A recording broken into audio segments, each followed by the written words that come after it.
ஒரு ஆசாமி வேகமாக ஓடிக்கிட்டு இருந்தான். ஏன் இப்படி ஓடுறேன்னு கேட்டார் இன்னொருத்தர். அங்கே ஒரு ஆள் அடிபட்டு கிடக்கிறான், அதை பார்த்தேன், உடனே ஓடுறேன்னா. எங்கேன்னு கேட்டார். ஆஸ்பத்திரிக்குன்னா. ஒரு ஆள் அடிபட்டு கிடக்கிறத பார்த்தா உடனடியாக நாம் செய்ய வேண்டியது முதல் உதவி, அதுக்கப்புறம் தான் ஆஸ்பத்திரி. இன்றைக்கி விபத்துங்கிறது சர்வசாதாரணமாக நடந்துக்கிட்டு இருக்குது. வாகன விபத்து, வெடிகுண்டு விபத்து, தீ விபத்து, கட்டடம் சரியறது, பூகம்பம், இப்படி நிறைய நடக்குது. ஒரு விபத்தை பார்த்துட்டா நம்மளில் பல பேர் நமக்கு என்னத்துக்கு வம்புன்னு ஒதுங்கி போயிடுறதும் உண்டு. சில பேர் துணிஞ்சு கிட்ட போய் உதவி செய்கிறதும் உண்டு.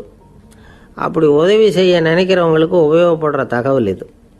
விபத்தில் காயமடைஞ்சவங்களை 3 பிரிவாக பிரிக்கலாமா. முதல் வகை கொஞ்சம் சீரியஸானது, உயிருக்கு உடனே ஆபத்து தரக்கூடியது. மூளை காயம், முகம், கழுத்து காயங்கள், இருதயம், நுரையீரல் காயங்கள், வயத்தில் உள்ளுறுப்பு காயங்கள், அதிகப்படியான இரத்தப்போக்கு, இதனால எல்லாம் பாதிக்கப்பட்டிருந்தால் அது முதல் வகை அப்படின்னு நாமளே மனசுக்குள்ளே முடிவு பண்ணிக்கணும். இவங்களுக்கெல்லாம் உடனடியாக முதல் உதவி கொடுக்கணும். தாமதப்படுத்தாமல் ஆஸ்பத்திரிக்கு கொண்டுகிட்டு போயிடணும். இப்படி கொஞ்சம் எச்சரிக்கையாக நடந்துக்கிட்டால் அவங்களில் பல பேரை காப்பாற்றி போடலாம்.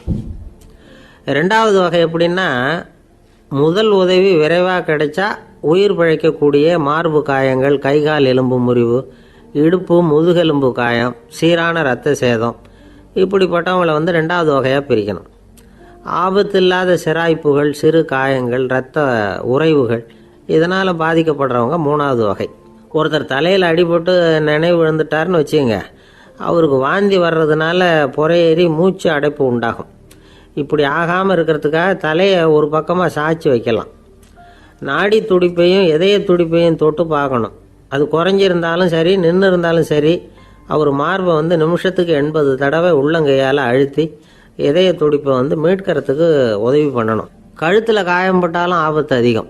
கழுத்துக்கு அடியில் ஒரு துண்டை மடித்து வைக்கலாம்.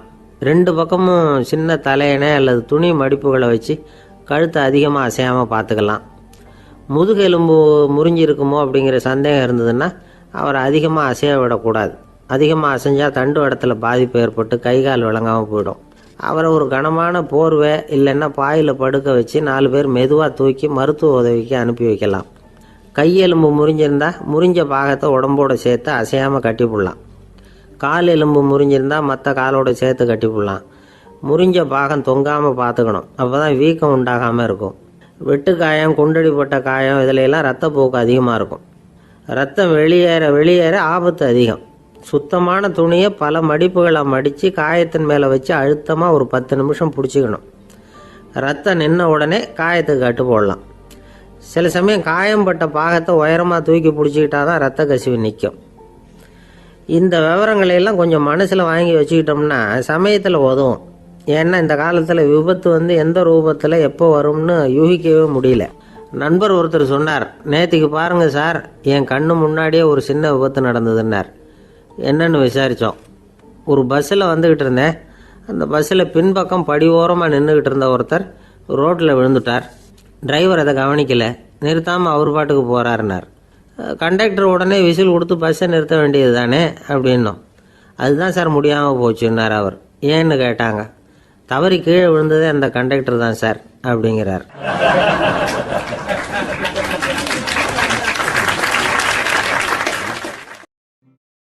ஒரு நண்பர், அவர்கிட்ட பேசிக்கிட்டு இருந்தேன்.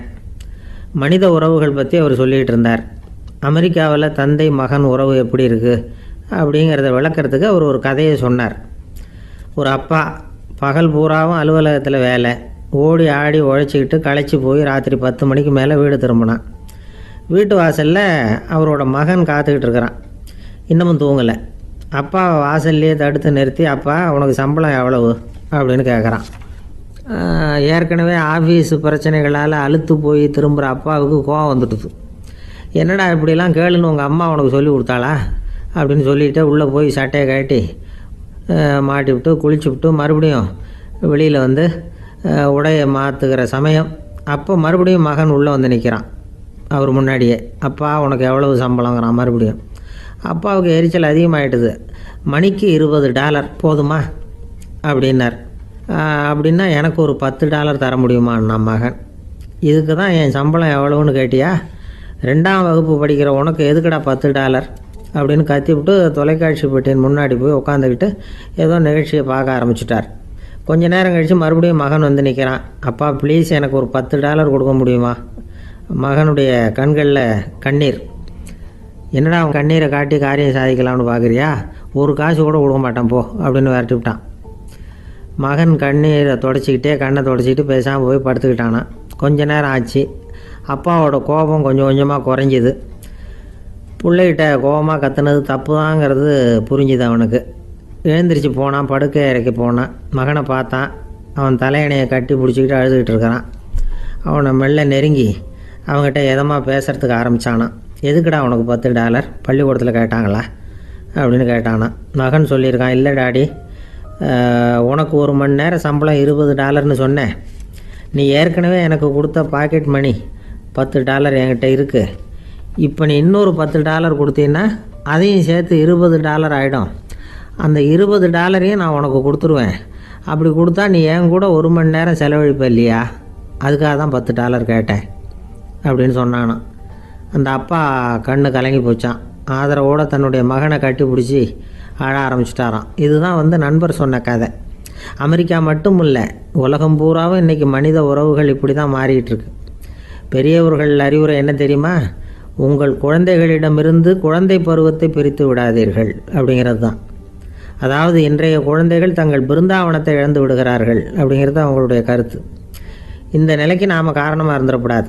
குழந்தைகளோட விளையாடுவோம், குடும்பத்தோடு உறவாடுவோம் அப்படிங்கிறது தான் நம்முடைய நோக்கமாக இருக்கணும். இன்றைய உறவு முறைக்கு இன்னொரு உதாரணம் சொல்லுவாங்க. ஒருத்தர் வந்தாராம். அவர் பக்கத்தில் ஒரு சின்ன பையன். நாம் அவரை விசாரிக்கிறோம், யார் இந்த பையன் அப்படின்னா அவர் சொல்கிறார், இவன் எனக்கு தூரத்து உறவு அப்படின்னாராம். இந்த தூரத்து உறவுன்னா எப்படின்னு இருக்கான். இதுக்கு அவன் சொல்லியிருக்கிறான், இவன் எங்கள் அப்பாவுக்கு 8வது புள்ள அப்படின்னானான்.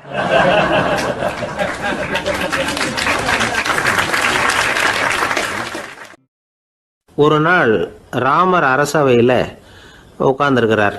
ராமராஜ்யம் நடந்துக்கிட்டு இருந்த நேரம். அந்த சமயத்தில் ஒரு நாய் அரச சபைக்கு வந்துதான். அது தலையில் அடிபட்டு ரத்தம். அந்த கோலத்தில் அது அங்கே வந்தது. எல்லாரும் ஆச்சரியமாக அதை பார்த்தாங்க. ராமரும் அந்த நாயை பார்த்தார். நீங்கள் வந்த காரியம் என்ன, என்ன நடந்தது, எதுவாக இருந்தாலும் பயப்படாமல் சொல்லு அப்படின்னார். உடனே அந்த நாய் மெதுவாக சொல்ல ஆரம்பிச்சுதான். ஐயா, நான் தெருவில் போய்கிட்டு இருந்தேன். வழியில் ஒருத்தர் வந்தார். அவர் வேத சாஸ்திரம்லாம் படித்த பெரியவர். அவர் எந்த காரணமும் இல்லாமல் அவர் கையில் வச்சுருந்த குச்சியால் என் தலையில் அடிச்சுட்டார். அதுதான் தலையில் ரத்தம். இதை நீங்கள் விசாரித்து தகுந்த தீர்ப்பு வழங்கணும் அப்படின்னு தான் அந்த நாய். ராமர் பார்த்தார். உடனே தன்னுடைய காவலர்களை அனுப்புனார். அந்த ஆளை எங்கே இருந்தாலும் போய் கொண்டுகிட்டு வாங்க அப்படின்னு விட்டார். காவலர்கள் போனாங்க. அந்த ஆளை பிடிச்சி கொண்டு வந்துட்டாங்க. அரண்மனைக்கு வா அப்படின்னு சொல்லி கூப்பிட்டுட்டு வந்துட்டாங்க. என்ன நடந்ததுன்னு விசாரித்தார் ராமர். அதுக்கு அந்த ஆள் சொன்னார், நான் வீதி வழியாக வந்துக்கிட்டு இருந்தேன். குறுக்க இந்த நாய் வந்தது. நான் அவசரமாக போய்கிட்டு இருந்தேன்.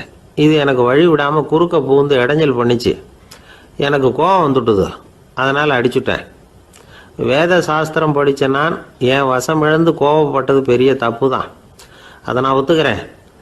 குற்றத்தை ஒப்புக்கொள்கிறேன். எனக்கு என்ன தண்டனை கொடுக்கணுமோ அதை கொடுங்க, ஏற்றுக்கிறேன் அப்படின்னு விட்டார். சரி, இப்போ அந்த ஆளுக்கு தண்டனை கொடுக்கணும். என்ன தண்டனை கொடுக்கறது யோசனை பண்ணார் ராமர். அதையும் அந்த நாய்கிட்டே கேட்டார். நீயே சொல்லு, என்ன தண்டனை கொடுக்கலாம் இவருக்கு அப்படின்னார். இதுக்கு அந்த நாய் என்ன சொல்லிச்சு தெரியுமா? இவரை ஏதாவது ஒரு கோயிலுக்கு தர்மகர்த்தாவாக நியமனம் பண்ணி விடுங்க, அதுதான் இவருக்கு சரியான தண்டனை அப்படின்னுது. இதை கேட்டது ராமர் முகத்தில் புன்னகை. ஆனால் அங்கே இருந்த மற்றவங்களுக்கெல்லாம் ஆச்சரியம். அது எப்படி தப்பு செஞ்சவங்களுக்கு தண்டனை கொடுக்கறது தானே நியாயம், அதை விட்டுட்டு தர்மகர்த்தா பதவியை கொடுக்க சொல்லுது இந்த நாய் அப்படிங்கிற ஆச்சரியம். இந்த சந்தேகத்தை அந்த நாய்கிட்டே கேட்டாங்க அங்கே இருந்தவங்க. இதுக்கு அந்த நாய் பதில் சொல்லிச்சான். நான் போன பிறவியில் ஒரு கோயிலுக்கு தர்மகர்த்தாவாக இருந்தேன். எவ்வளவோ கவனமாக எச்சரிக்கையாக தான் என்னுடைய கடமைகளை எல்லாம் செஞ்சுக்கிட்டு வந்தேன். அப்படி இருந்தாலும் சில சமயங்களில் என்னையும் மீறி கோயில் செல்வத்தை நான் அனுபவிக்கிறதுக்கு காரணம் ஆயிட்டேன். ஒரு கோவிலுக்கு தர்மகர்த்தாவாக இருக்கிறவங்க எப்படியும் இந்த பாவத்திலேருந்து தப்பிக்கிறது கஷ்டம். அதனால தான் நான் இந்த பிறவியில் நாயாக பிறந்து இப்படி கஷ்டப்படுறேன். இதே நிலைமை இந்த ஆளுக்கும் ஏற்படணும் அப்படிங்கிறதுக்காக தான் அவரையும் ஒரு கோயிலுக்கு தர்மகர்த்தாவை நியமிக்கும்படி கேட்டுக்கிட்டேன் அப்படின்னு தான் இந்த நாய். இதிலேருந்து என்ன தெரியுது? எந்த பதவியில் நாம் இருந்தாலும் நமக்கு தெரியாமல் கூட அதை தவறாக உபயோகப்படுத்தக்கூடாதுங்கிறத இதிலேருந்து புரிஞ்சுக்கணும். இல்லைன்னா அடுத்த பிறவியில் நாயாக பிறந்து எங்கேயாவது போய் வாழை ஆட்டிகிட்டு நிற்க வேண்டியது தான். கோவில் வாசலில் 2 நாய் பேசிக்கிட்டு இருந்து தான், போன ஜென்மத்தில் நான் மனுஷனாக தான் இருந்தேன், ஒரு கோவில் பூசாரி பேச்சை கேட்டுவிட்டு அவரோட கூட்டு சேர்ந்துக்கிட்டு ஆண்டவன் போட்டிருந்த நகையெல்லாம் அபகரித்து என்கிட்ட கொடுத்தாரு அவர். நான் எடுத்துகிட்டு வந்துட்டேன். திருடினது அந்த ஆள் தான், எடுத்துக்கிட்டு வந்தது தான் நான். இருந்தாலும் நான் மட்டும் நாயாக பிறந்துட்டேன். இப்போ மட்டும் அந்த பூசாரி என்கிட்ட மாட்டினா கடித்து குதறி விடுவேன் அப்படின்னு தான். அவசரப்பட்டு அப்படி செஞ்சுடாதே. பதிலுக்கு அவரும் உன்னை திருப்பி கடித்தாலும் கடிச்சிருவார். ஏன்னா அவரும் இப்போ ஒரு நாயாக தான் பிறந்திருக்கிறார் அப்படின்னு தான் இன்னொன்று. அது எப்படி உனக்கு தெரியும்னு தான் இது. நான் தானே அது அப்படின்னு தான் அந்த நாய்.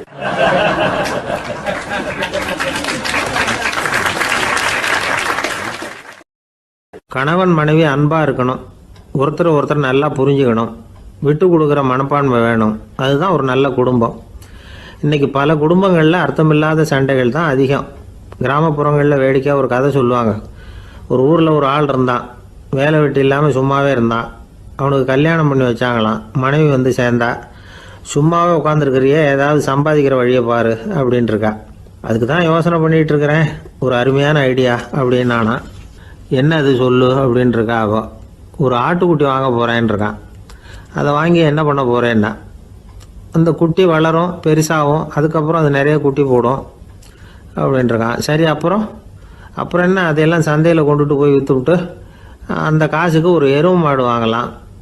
சரி, அது எதுக்கு? எருவு மாடு நிறைய பால் கொடுக்கும், அதை கொண்டுகிட்டு போய் பால் பண்ணையில் கொடுப்பேன், அல்லது நானே விற்றுருவேன், கை நிறைய காசு கிடைக்கும். அதுக்கப்புறம் ஒரு பசுமாடு வாங்குவேன், பாலையும் விற்கலாம், நாமளும் காய் போட்டு சாப்பிட்லாம், இப்படிலாம் சொல்லியிருக்கான். அப்போ அந்த பொண்ணு சொல்லிச்சான், அடுத்த தெருவில் இருக்கிற எங்கள் அம்மா வீட்டுக்கும் கொஞ்சம் பால் கொடுத்து அனுப்பலாம் அப்படின்ட்டுருக்கா அந்த பொண்ணு. இந்த இடத்துல கணவனுக்கு கோவம் வந்துட்டுது. அது எப்படி உங்கள் அம்மா வீட்டுக்கு எதுக்கு கொடுக்கணும், அதெல்லாம் முடியாதுன்றிருக்கான். இந்த இடத்துல சண்டை ஆரம்பமாயிட்டுது. கொஞ்ச நேரத்தில் 2 பேரும் சத்தம் போட ஆரம்பிச்சிட்டாங்க. கடுமையான சண்டை நடக்கிறத பக்கத்து வீட்டுக்காரன் காதில் வாங்கினான். அவன் ஓடியாந்தான். அவனுக்கு தெரியும், வாங்காத மாட்டுக்காக இப்படி சண்டை போட்டுக்கிட்டு இருக்கிறாங்கங்கிறது அவனுக்கு புரியும். அவன் ஓடி வந்து சொன்னான், ஏண்டா உன்னோட பசுமாட்டை ஒழுங்காக கட்டி போடக்கூடாதான்ருக்கான். என்னடா சொல்கிறேன்னா இவன், உன் மாடு என் தோட்டத்தில் வந்து மேய்ஞ்சுட்டுது, பயிரெலாம் நாசமாயிட்டுது, 10,000 ரூபா அளவுக்கு சேதம், அதை வாங்கிட்டு போகிறதுக்கு தான் வந்தேன், குடுறா 10,000 நானா. இவன் அரண்டு போயிட்டான். அப்புறம் சொன்னான், டேய் நான் இன்னும் மாடே வாங்கலையே, அதுக்குள்ளே அது வந்து எப்படிடா உன் தோட்டத்தில் மேயும், என்னடா உளர்றேன்ருக்கான். நீ தாண்டா இப்போ உளறிக்கிட்டு இருக்க, மாடே வாங்கலை, அதுக்குள்ளே எப்படிடா வந்து உன்னுடைய மனைவி அவங்க அம்மா வீட்டுக்கு பால் கொடுத்து அனுப்ப முடியும் அப்படின்னு அவன் கேட்டானா. நம்மளால இப்போ தான் புத்தி வந்துதான், அர்த்தமே இல்லாத சண்டை போட்டுக்கிட்டு இருக்கிறோம் அப்படிங்கிறத அவன் புரிஞ்சுக்கிட்டானான். இது நம்ம முன்னோர்கள் சொல்லியிருக்கிற ஒரு கதை. சண்டையில் தான் அர்த்தம் இல்லையே தவிர கதையில் அர்த்தம் உண்டு. அதாவது இல்லாத விஷயங்களுக்காக சண்டை போட்டுக்கிட்டு இல்லறத்தை வீணாக்கிக்கிட்டு இருக்கிற மனிதர்கள் இன்றைக்கும் நிறைய பேர் இருக்கிறாங்க. ஒருத்தன் தன்னுடைய மனைவியை பற்றி மாமனார்கிட்ட புகார் சொன்னானா, மாமா உங்கள் பொண்ணு அர்த்தமில்லாத சண்டை போடுறா, எதுக்கு எடுத்தாலும் எடுத்தெறிஞ்சு பேசுகிறா அப்படின்ட்டுருக்கான். நீ எப்படி மாப்பிள்ளை அதை சமாளிக்கிற அப்படின்னு கேட்டிருக்காரு அவர். அவள் எடுத்தெறிகிறது என் மேலே படாமல் ஒதுங்கி நின்றுக்கிறேன் அப்படின்னு நானா இவன்.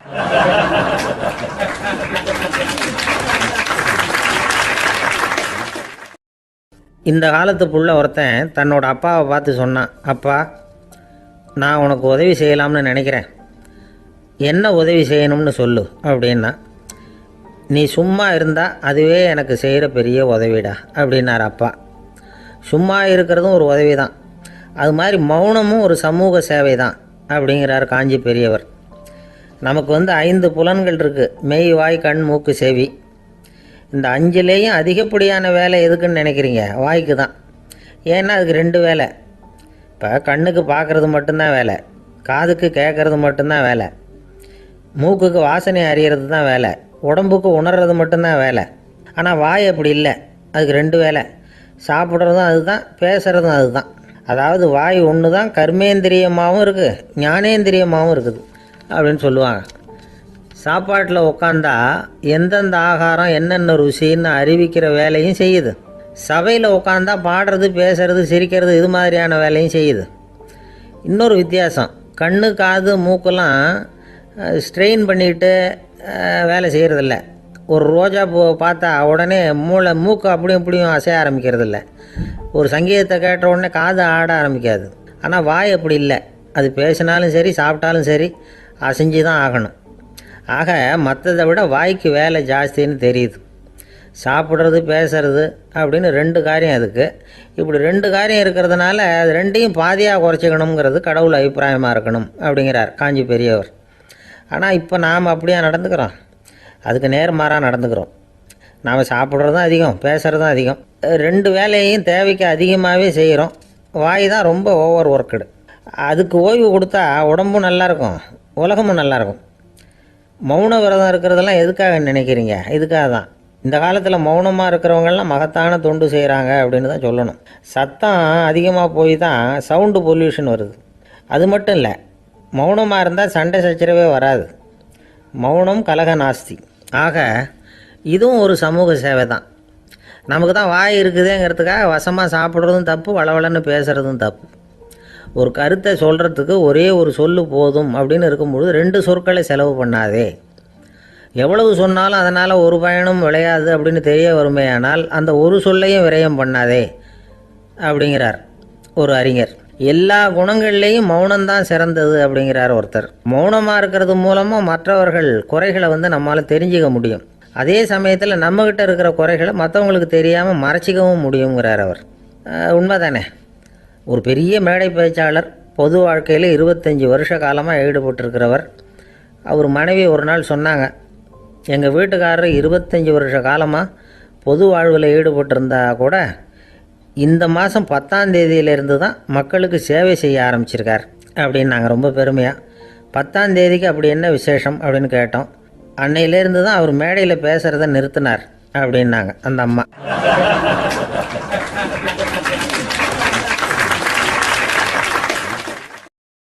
ஒரு பெரியவர்கிட்ட பேசிக்கிட்டு இருந்தேன்.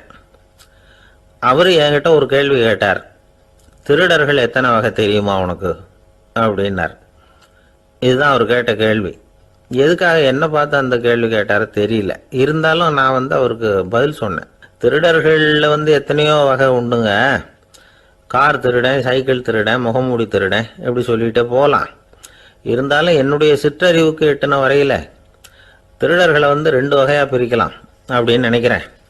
ஒன்று ராத்திரியில் திருடுற திருடன், இன்னொருத்தன் பகலில் திருடுற திருடன். அதாவது பகல் திருடன், ராத்திரி திருடன் அப்படின்னு பெரியவர் சிரித்தார். என்ன சிரிக்கிறீங்களே? என்ன கள்வர்கள் 4 வகை அப்படின்னு ஆரம்பித்தார். எப்படின்னு கேட்டேன். சாப்பாட்டுக்கு இல்லாமல் திருடுறாங்க பாருங்க, அது ஒரு வகையான். சாப்பாட்டுக்கு இருந்தும் திருடுறாங்க பாருங்க, அது ஒரு வகையான். இதை தவிர இன்னும் ஒரு 2 வகை திருட்டு உண்டு. அது என்னன்னா, ஆண்டவன்கிட்ட இருந்து நாம திருடுற திருட்டு, இன்னொன்று என்னன்னா நம்மகிட்ட இருந்து ஆண்டவன் திருடுற திருட்டு அப்படின்னார். எனக்கு ஒன்றும் புரியல. என்ன சார் இது, ஆண்டவனையே திருடன்னு சொல்றீங்களே அப்படின்னு ஆச்சரியமா. ஆமாங்க, ஆண்டவனை கல்வன்னு சொல்றது இல்லையா? காஞ்சிபுரத்துக்கு பக்கத்தில் திருக்கார்வனம் அப்படின்னு ஒரு ஊர் இருக்கு.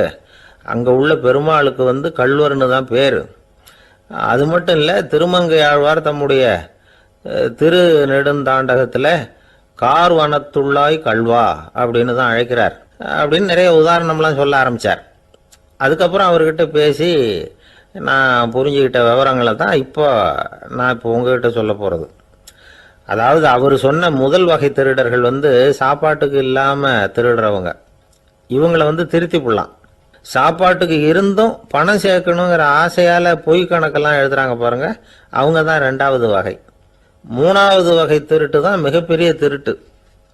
இறைவனுக்கு சொந்தமானதை நம்முடையதுன்னு நினைக்கிற திருட்டு.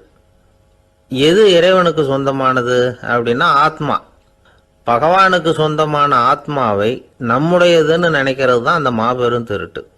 இதுக்கு பேர் தான் ஆத்மாபகாரமா. சரி, இதுக்கு பரிகாரம் என்ன? எல்லாம் இறைவனுடையது, நமக்கு ஒன்றும் இல்லை அப்படின்னு நினைக்கிறது தான் இதுக்கு பரிகாரம். இதெல்லாம் இருக்கட்டும். 4வது திருட்டு ஒன்று சொன்னோம்ல, ஆண்டவன் நம்மகிட்ட இருந்து திருடுறது. அது எப்படி? ஆண்டவனை கல்வன்னு சொல்கிறாங்க, அது சரி. அவர் என்னத்தை திருடினார்? இப்போ இன்னொருத்தருக்கு சொந்தமான ஒன்றை எடுத்து வச்சுக்கிறது தான் கள்ளத்தனம். ஆனால் ஆண்டவன் எடுத்துக்கிட்டோம்னா இருக்கிறது எல்லாமே அவனுக்கு சொந்தம். அப்படி இருக்கிறப்போ அவரை எப்படி கள்வன்னு சொல்றது? இது என்ன புரியாமல் இருக்குதே அப்படின்னு சொல்லி பார்த்தா அதுக்கும் விளக்கம் சொல்கிறாங்க அவங்க. அதாவது ஆண்டவனுக்கு உருவமே கிடையாது, அரூபமாக இருக்கிறவன், அதாவது உருவம் இல்லாமல் இருக்கிறவன். அப்படி உள்ள பகவான் நம்மளை மாதிரி உருவத்தில் இருக்கிறான். நம்மளை மாதிரியே கையை காலு மூக்கெல்லாம் இருக்குது ஆண்டவனுக்கு. இந்த உருவம் நம்மகிட்ட இருந்து திருடினது தானே. அவன் தன்னுடைய உண்மையான திருமேனியை நமக்கு காட்டாம, அதாவது தரிசனம் கொடுக்காம இருக்கிறது கள்ளத்தனம் தானே. அதனால தான் இதுவும் ஒரு பெரிய திருட்டு, இருக்கிறதுலேயே மிகப்பெரிய திருட்டு அப்படிங்கிறார். என்கிட்ட பேசிக்கிட்டு இருந்தார், இந்த விஷயம்லாம் சொல்லிட்டு இருந்தாரு இந்த பெரியவர். அதாவது திருட்டை ஆன்மீக நோகத்தில் அவர் பார்க்குறார். நம்ம பார்வையில் இதை விட அபூர்வமான திருட்டுலாம் இங்கே உண்டு, அபூர்வமான திருடர்களும் உண்டு. ஒரு திருடன் சிறையிலிருந்து விடுதலையாகி வெளியில் போனான். கொஞ்ச நாளில் மறுபடியும் திரும்பி ஜெயிலுக்கு வந்துட்டான். அப்போது சிறை அதிகாரி அவனுக்கு அறிவுரை சொன்னாராம். ஏன்பா இப்படி அடிக்கடி தப்பு பண்ணிவிட்டு ஜெயிலுக்கு வந்துடுறியே, உனக்கு சொந்த பந்தம் எதுவும் இல்லையா? உனக்கு அப்பா அண்ணன் தம்பிகள் அவங்க கூட எல்லாம் சேர்ந்து வாழணுங்கிற ஆசை இல்லையா அப்படின்னு கேட்டிருக்கார். அவங்களோட சேர்ந்து வாழணுங்கிற ஆசை எனக்கு நிறைய உண்டுங்க சார் அப்படின்னு அவன். அப்புறம் எதுக்கு இப்படி ஜெயிலுக்கு வந்துடுற அப்படின்னாரான் அவரு.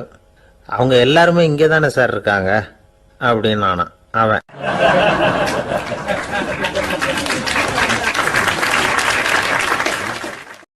நம்ம கிட்ட ஒருத்தன் தப்பா நடந்துக்கிட்டானா உடனே நாம என்ன செய்வோம்? கையை ஓங்கிட்டு அவனை அடிக்க போவோம். நாம அவங்கிட்ட அவனை விட ஒருபடி மேலா தப்பா நடந்துக்குவோம். ஆனா பெரியவங்கள்லாம் அப்படி நடந்துக்கிறது இல்லை. இன்னா செய்தாரை ஒருத்தல் அவர் நாண நன்னயம் செய்து விடல் அப்படின்னு வள்ளுவர் சொல்லியிருக்கார் இல்லையா? அதுக்கு தகுந்த மாதிரி நடந்துக்குவாங்க. பாயசித் விஸ்தாமிங்கிறவர் ஒரு பெரிய ஞானி. அவர் ஒரு நாள் ராத்திரி ரொம்ப நேரம் மசூதியில் இருந்துட்டு வீட்டுக்கு திரும்பி வந்துகிட்டு இருக்கிறார். வழியில ஒரு குடிகாரன், அவன் கையில ஒரு இசை கருவி, அதை கண்ணா பின்னான்னு மீட்டிக்கிட்டு வாய்க்கு வந்தபடி என்னத்தையோ பாட்டுன்னு நினச்சிக்கிட்டு பாடிக்கிட்டு அவன் பாட்டுக்கு கிடக்கிறான் வழியில. அதோடு இருந்தாலும் பரவாயில்ல, அந்த பக்கமாக வழியில் போகிறவங்க வர்றவங்களையெல்லாம் பார்த்து கண்ணா பின்னான்னு திட்டிக்கிட்டு இருக்கிறான், ரொம்ப வளர்க்குறான். பாயசீத் பிஸ்தாமிங்கிற அந்த பெரியவர் அந்த வழியாக போகிறார். அவனை பார்க்குறார். அவனுடைய நிலைமையை பார்த்துட்டு பரிதாபப்படுறார். ஏன்பா இது மாதிரியெல்லாம் நடந்துக்கிற, இப்படி நடக்கலாமா அப்படின்னு ஏதோ கொஞ்சம் புத்திமதி சொல்கிறதுக்கு ஆரம்பித்தார். அவனுக்கு கோபம் வந்துட்டுது. கையில் வச்சிருந்த வாத்திய கருவி அதால் ஓங்கி அந்த பெரியவர் தலையில் ஒரு அடி கொடுத்தான். ரத்த காயம் ஏற்பட்டு போச்சு. அவன் கையில் இருந்த இசை கருவியும் அடித்த வேகத்தில் ரெண்டாக உடஞ்சி போச்சு. அவ்வளோ வேகமாக அடிச்சிருக்கான். இவ்வளவு தூரத்துக்கு நடந்து போச்சுல்ல, அந்த மாபெரும் ஞானி வாயை திறந்து ஒரு வார்த்தை கூட பேசலை. பேசாமல் தலையை பிடிச்சிக்கிட்டு அவர் பாட்டுக்கு போயிட்டார். மறுநாள் அந்த பெரியவர் என்ன பண்ணார் தெரியுமா? கொஞ்சம் இனிப்பு பண்டங்கள், கொஞ்சம் பணம், இது ரெண்டையும் ஒரு ஆள் மூலமாக அனுப்பி வச்சார் அந்த குடிகாரனுக்கு. அவனுக்கு ஒன்றும் புரியல. என்ன விவரம்னு விசாரித்தான். வந்த ஆள் ஒரு கடுதாசியை நீட்டினான். அதில் விவரம் இருந்தது. ஞானி எழுதியிருக்கிறார், இதை பாருப்பா, உங்களுடைய இசைக்கருவி உடையறதுக்கு என்னுடைய தலை காரணமாக ஆயிட்டுது. அதுக்காக நான் ரொம்ப வருத்தப்படுறேன். அதுக்காக தான் பணம் அனுப்பி வச்சுருக்கேன். வேறு புதுசாக ஒரு இசைக்கருவி வாங்கிக்கோ.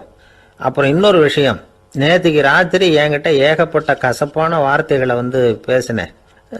இதோடு அனுப்பியிருக்கிற இனிப்பு பண்டங்களை சாப்பிட்டு உன்னுடைய நாவில் உள்ள கசப்பை மாற்றிக்கோ அப்படின்னு அதில் எழுதப்பட்டிருந்தது. இந்த சமயத்தில் அவன் குடி மயக்கத்தில் இல்லை, தெளிஞ்சு போயிருந்த நேரம் அது. அதனால் அதை படித்த உடனே அவனுக்கு ரொம்ப வெக்கமாக போச்சு. தலை குனிஞ்சான், யோசனை பண்ணான்.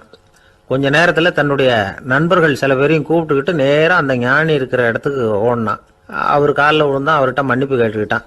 பெரியவங்களே தெரியாமல் நான் இந்த பாவ செயலை பண்ணிவிட்டேன், என்னை மன்னிச்சுங்க, உங்களுடைய பொறுமையும் போதனையும் என்னுடைய கண்ணை திறந்துட்டுது. இனிமேல் நானும் என்னுடைய நண்பர்களும் நல்ல வழியில் திருந்தி வாழ போகிறோம் அப்படின்னா. ஞானி செய்த நன்னயம் குடிகாரனை எப்படி திருத்திருக்கு பார்த்தீங்களா?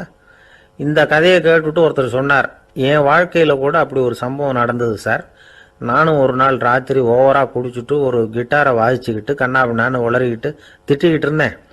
அந்த சமயம் அந்த வழியாக ஒருத்தர் வந்தார். ஓங்கி தலையில் ஒரே ஒரு அடி, ரத்தம் வந்துட்டுது. அதுக்கப்புறம் என் மனசு தெரிந்துவிட்டுது சார் அப்படின்னார். அப்படியா என்ன? ஆச்சரியமா.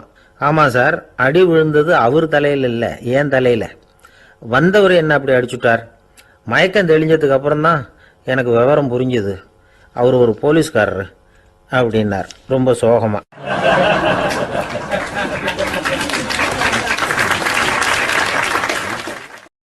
ஒரு ஊரில் ஒரு துறவி இருந்தார், புத்த சமய துறவி. அந்த ஊர் மன்னன் அவரை பற்றி கேள்விப்பட்டிருக்கான். ஒரு நாள் புறப்பட்டு போனான், துறவியின் பாதங்களை தொட்டு வணங்கினான். அதுக்கப்புறம் சொன்னான், ஐயா, நான் உங்களை அரண்மனைக்கு அழைச்சிட்டு போகிறதுக்காக வந்திருக்கிறேன். இனிமே நீங்கள் இங்கே எதுக்கு இருக்கணும் அப்படின்னானா. அவன் மனசுக்குள்ளே என்ன நினைப்புன்னா, இவர் எங்கே வரப்போகிறாரு, நான் ரொம்ப எளிமையானவன், எனக்கு எதுக்கு அரண்மனை வாசம்னு சொல்லிவிடுவார் அப்படின்னு நினச்சிருக்கான். ஆனால் அந்த துறவி என்ன பண்ணார் தெரியுமா? அப்படியா, சரி போகலாம், வா, போய் உன் ரதத்தை கொண்டுட்டு வா, அரண்மனைக்கு போகும்பொழுது அதுக்கு தகுந்த மாதிரி ஆடம்பரமாக போகணும் அப்படின்னு விட்டாரான். துறவி இப்படி சொன்னதும் அந்த மன்னனுக்கு மனசுக்குள்ள சந்தேகம் வந்துட்டுது. இவர் உண்மையிலேயே துறவி தானா, ஏமாத்து பேர் வழி மாதிரி தெரியுதே அப்படின்னு நினச்சிருக்கான். இருந்தாலும் இனிமேல் என்ன பண்ணுறது, சொல்லியாச்சு. ரதத்தை கொண்டுட்டு வந்தான். துறவி ஏறி உக்காந்தார். பக்கத்தில் ராஜா. அவர் ரொம்ப உற்சாகமாக வரார். இவன் ரொம்ப சோர்ந்து போய் வரான். துறவி மரத்தடியிலேயே வாழ்ந்து பழக்கப்பட்டவர், அரண்மனையில் எளிமையாக ஒரு இடத்துல உட்காந்துக்குவார் அப்படின்னு நினச்சான். ஆனால் அப்படி இல்லை. அரண்மனைக்கு வந்த உடனே அந்த துறவி அதை கொண்டுட்டு வா, இதை கொண்டுட்டு வான்னு சொல்லி உத்தரவு போட ஆரம்பிச்சுட்டார். அரண்மனையில் இருந்தால் அரசனை மாதிரி இருக்கணும் அப்படிங்கிறார். ராத்திரி பூரா சௌரியமாக தூங்கினார். பகலில் அரண்மனை தோட்டத்தில் உலாவ வேண்டியது, நீச்சல் குளத்தில் குளிக்க வேண்டியது, இப்படியே பொழுது போக்கிட்டு இருக்கிறார். அந்த அரண்மனையில் துறவி மகிழ்ச்சியாக இருக்கிறார். மன்னனால் அப்படி இருக்க முடியல. அவருக்கு எந்த கவலையும் இல்லை, இவனுக்கு அரசாங்க கவலைகள். துறவி அப்படி இருக்கிறத இவனால் தாங்கிக்க முடியல. ஒரு நாள் அவர்கிட்டயே போய், நான் உங்ககிட்ட கொஞ்சம் பேசணும் நானா. துறவி பார்த்தார். நான் இந்த அரண்மனைக்கு வரும்பொழுதே நீ என்னமோ என்கிட்ட கேட்கணும்னு நினைச்ச, ஏன் காலதாமதம்? நீ அனாவசியமாக உன்னையே தொந்தரவு பண்ணிட்டு இருக்கிற, நீ கவலையாக இருக்கேங்கிறது எனக்கு புரியுது. நான் மரத்தடியில் இருந்தப்போ கூட என்னை அடிக்கடி சந்திச்சுக்கிட்டு இருப்பேன், ஏதாவது விளக்கம் கேட்கறது உண்டு. இங்கே வந்த பிறகு என்னை சந்திக்கிறது கூட அபூர்வமாக போயிட்டுது. நீ இப்போ என்ன கேட்க போறேங்கிறது எனக்கு தெரியும், இருந்தாலும் கேள் அப்படின்னாராம். வேற ஒன்றும் இல்லைங்க, இப்போ உங்களுக்கும் எனக்கு என்ன வித்தியாசம்? 2 பேரும் அரண்மனையில் தான் இருக்கிறோம். நீங்கள் மகிழ்ச்சியாக இருக்கிறீங்க, நான் அப்படி இருக்க முடியல. இவ்வளவுக்கும் நீங்கள் முன்னாடி இருந்தது மாதிரி இல்லை.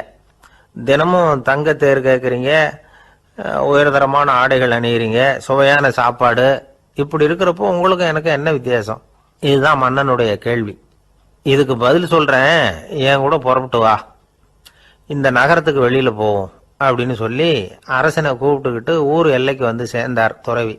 அங்கே போய் சொன்னார், இதை பாருப்பா, இந்த இடத்த தான் தேடிக்கிட்டு இருந்தேன். இனிமே நான் திரும்பி வரப்போறதில்ல. நீ என்னோட வர்றியா, திரும்பி போறியா அப்படின்னார்.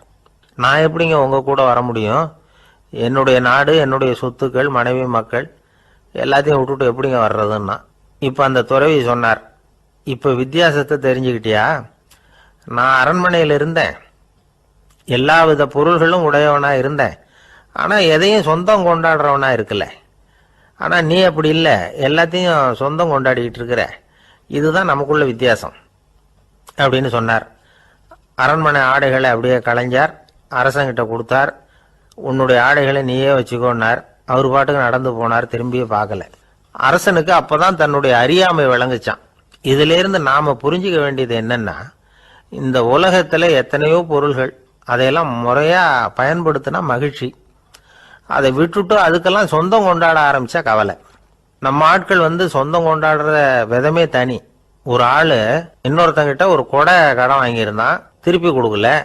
கொடையை கொடுத்தவன் கேட்டான், என்கிட்ட கடன் வாங்கினிய கொடை, அதை கொஞ்சம் திருப்பி தர்றியான்னா. அது உனக்கு இப்போ அவசரமா தேவைப்படுதா அப்படின்னு கேட்டான் இவன். எனக்கு தேவைப்படல, அந்த கொடையை நான் யாருக்கிட்ட வாங்கியிருந்தேனோ அவனுக்கு இப்போ அது அவசரமா தேவைப்படுது அப்படின்னு அந்த ஆள்.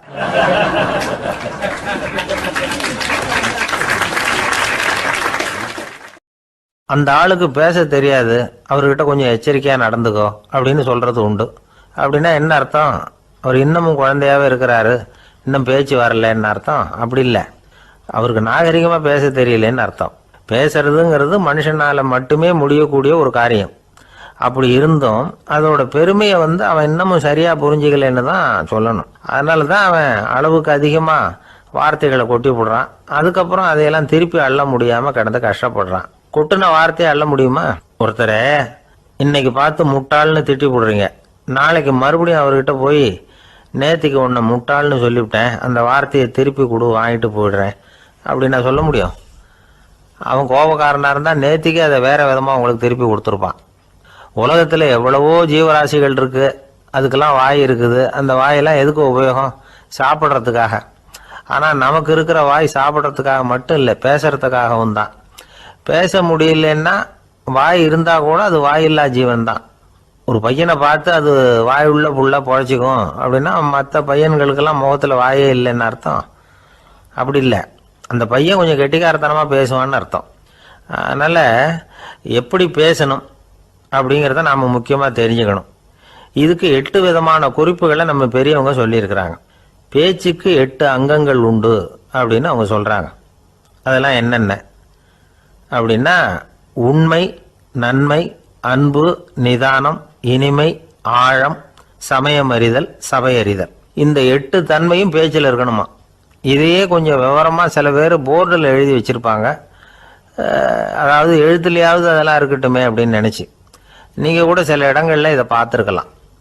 அதாவது உண்மையே பேசுக, நன்மையே பேசுக, அன்பாக பேசுக, நிதானமாக பேசுக, இனிமையாக பேசுக, ஆழமுடையதாக பேசுக, சமயமறிந்து பேசுக, சபையறிந்து பேசுக, இப்படி எழுதி வச்சிருப்பாங்க. இந்த 8 அம்சமும் சரியா பொருந்தி இருந்தாதான் அது பேச்சு.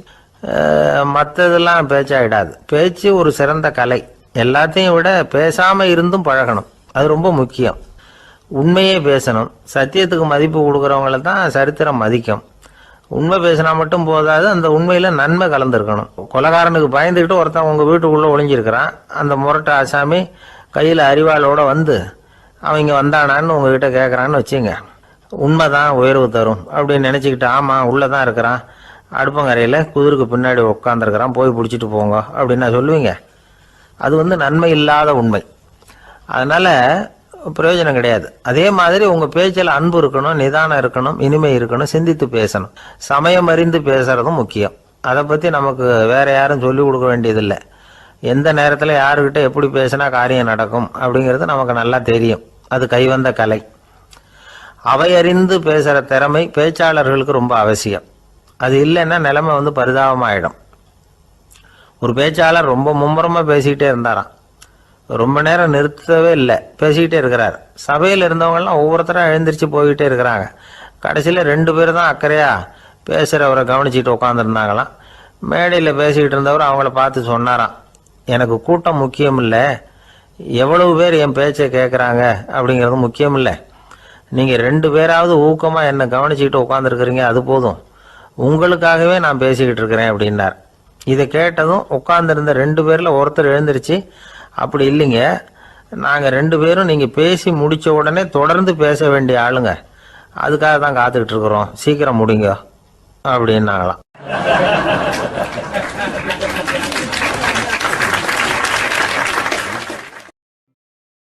ஒரு ஊரில் ஒரு புகழ்பெற்ற பத்திரிகையாளர் இருந்தார். அவர் ஒரு நாள் திடீர்னு இறந்து போயிட்டார். அதுக்கப்புறம் நேராக சொர்க்கத்துக்கு போனார். சொர்க்கத்தின் வாசலில் நின்றுகிட்டு இருந்த ஒருத்தர் அவரை தடுத்தார். இதை பாரு, ஏற்கனவே இங்கே 12 பத்திரிகையாளர்கள் இருக்கிறாங்க, அவங்களுக்கே இங்கே வேலை இல்லை. அதுக்கு என்ன காரணம்னா, சொர்க்கத்தில் திடுக்கிடும் செய்திகள்லாம் ஒன்றும் கிடையாது, அப்படி என்ன இருக்க போகுது இங்கே எல்லாம் அது ஒழுங்காக நடந்துகிட்டு இருக்கோம். எல்லாம் ஒழுங்காக நடந்தால் பத்திரிகைகளுக்கு சுவாரஸ்யமான கொலை கொள்ளை தீ வைப்பு இது மாதிரி எதுவும் இங்கே இல்லை. ஏற்கனவே இங்கே இருக்கிறவங்க எல்லாரும் மரத்தடியில் உட்காந்துக்கிட்டு தியானம் பண்ணிகிட்டு இருக்கிறாங்க. அந்த ஒரே செய்தி தான் தினமும் இங்கே வந்துக்கிட்டு இருக்குது. அதை படிக்கிறதுக்கே இங்கே ஆள் கிடையாது. அதனால் நான் என்ன சொல்கிறேன்னா, நீ பேசாமல் நரகத்துக்கே போயிடு. அங்கே எவ்வளவோ நிகழ்ச்சிகள் நடந்துக்கிட்டு இருக்கு, அங்கே தான் அதிகமான பத்திரிகையாளர்கள் தேவைப்படுறாங்க, அங்கே உனக்கு நிறைய வேலை இருக்கும், அதை செய்கிறதில்ல நீயும் மகிழ்ச்சியாக இருக்கலாம் அப்படின்னு சொன்னாராம். அங்கே அந்த சொர்க்கத்தின் வாசலில் நின்றுக்கிட்டு இருந்தவர். இந்த பத்திரிகையாளர் அங்கேயே நின்று கொஞ்சம் யோசனை பண்ணார். இவருக்கு சொர்க்கத்திலே இருக்கணும்னு தான் ஆசை. அதனால் மெதுவாக அவர்கிட்ட பேசினாராம், ஐயா, என்னை ஒரு 24 மணி நேரம் இங்கே உள்ளே இருக்கிறதுக்கு அனுமதி கொடுங்க. இங்கே இருக்கிற பல பத்திரிகையாளர்களை எனக்கு தெரியும். அவங்களில் சில பேரை சமாதானப்படுத்தி மெதுவாக பேசி நரகத்துக்கு அனுப்பி வச்சுட்றேன். நான் இங்கே இருந்துக்கிறேன். உங்கள் கணக்குப்படி 12 பேருக்கு மேலே இங்கே தாண்டாது, அப்படி பார்த்துக்கிறேன் அப்படின்னாராம். அவரும் யோசனை பண்ணி பார்த்துட்டு, சரி அப்படியே உனக்கு அனுமதி கொடுக்குறேன், ஆனால் ஒரு விஷயம், 24 மணி நேரம் தான் அனுமதி, அதுக்குள்ளே எல்லாம் நடக்கணும் அப்படின்ட்டுருக்கார். சரின்னு சொல்லிவிட்டு இந்த பத்திரிகையாளர் உள்ளே போனார். யோசனை பண்ணார். திட்டம் போட்டு ஒரு பொருளையை கிளப்பி விட்டார். சக பத்திரிகையாளர்கள் எல்லாம் கூப்பிட்டு சொன்னாராம், இதை பாருங்கள், நரகத்தில் ஒரு பெரிய தினசரி பேப்பரை கொண்டுகிட்டு வர்றதுக்காக திட்டம் போட்டுக்கிட்டு இருக்காங்க. அதுக்கு பல அதிகாரிகள் தேவைப்படுறாங்க. நிறைய சம்பளம் கிடைக்கும். யார் யாரெல்லாம் நரகத்துக்கு போக ஆசைப்படுறாங்களோ அவங்கெல்லாம் போகலாம் அப்படின்னு ஒரு பொருளையை கிளப்பி விட்டார். 24 மணி நேரம் கழித்து வாசல் பக்கம் போனார். அங்கே இருந்தவர்கிட்ட எத்தனை பேர் வெளியேறினாங்கன்னு விசாரிச்சாராம். அப்போ அவர் இவரை, நீ வெளியே போகக்கூடாது, முதல்ல உள்ளே தான் இருக்கணும் அப்படின்னு தடுத்தாராம். அப்புறம் சொன்னாராம், நீ சொன்ன செய்தியை கேட்டதும் இங்கே இருந்த எல்லா பத்திரிகையாளர்களுமே நரகத்துக்கு போயிட்டாங்கப்பா, உள்ளே யாருமே இல்லை, அதனால் நீ உள்ளே இருக்கலாம் அப்படின்னாராம். இதை கேட்டதும் இந்த பத்திரிகையாளரே குழம்பி போயிட்டார். ஒருவேளை உண்மையிலேயே நரகத்தில் புதுசாக பத்திரிகை ஏதாவது ஆரம்பிக்க போகிறாங்களோ அப்படின்னு அவரே நினைக்க ஆரம்பிச்சிட்டாராம். அப்புறம் சொன்னாராம், ஐயா என்னை விட்டுருங்க, நான் நரகத்துக்கே போயிடுறேன், அங்கே ஏதோ விசேஷம் இருக்கணும் அப்படின்னாராம். இல்லைன்னா இத்தனை பேரும் ஒட்டுமொத்தமாக அங்கே போகிறதுக்கு சான்ஸே இல்லை, என்னை தடுக்காதீங்கன்னு கெஞ்ச ஆரம்பிச்சிட்டாராம்.